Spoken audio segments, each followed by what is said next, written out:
Now, she made an excellent point, and I'm so happy that this debate happened.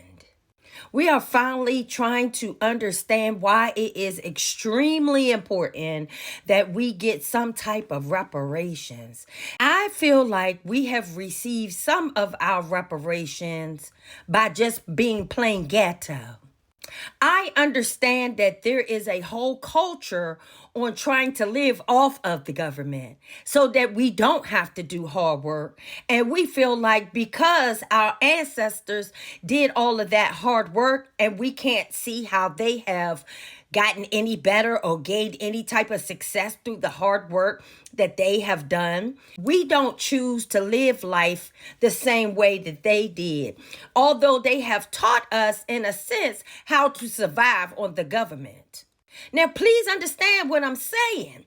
I'm saying we have actually come up with a culture of how we get over on the government by either selling our food stamp vouchers, stealing them, link cards, not reporting things on our taxes, not wanting to do the census, not voting, not being a part of this system because we feel like because our ancestors worked so hard, y'all need to take care of us. And all I want to say about that is that that's not going to work. Yeah, it's not going to work. And they have devised a plan to make sure that that type of mentality will not be accepted. That kind of mentality will not be tolerated. Now, I screenshot this particular chart so that you can understand what's getting ready to happen in the 2030 agenda. And in the 2030 agenda, no longer will this tax bracket be taking care of this tax bracket. Now, if you can't see, this tax bracket here says about $38,000 a year be considered low income. If you make anything under $38,000, you're not even on a chart. And we already know that these people will probably be homeless because you're going to at least need $35,000 in order to be self-sufficient in this day and age, moving towards the 2030 agenda. Now, for years, this tax bracket has been pretty much sustaining this tax bracket. What does this mean? This means when you go to the hospital, people that are under a certain tax bracket, when you get sick, your first idea or the tradition of being sick is to go to the hospital. In fact, the worst thing that you can do unless you are about to die.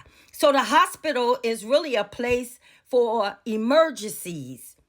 This is a place that will help you sustain life. Now, if you're not on your deathbed or you're not physically injured with like broken bones, things that are very painful, the type of pain that would knock you out, you should not go to the hospital. In fact, you should really be going into a primary care physician. When you go into the hospital, instead of making an appointment through a doctor, you are costing the health system a lot of money. And basically, this group right here is pretty much funding the rest of the people down this scale.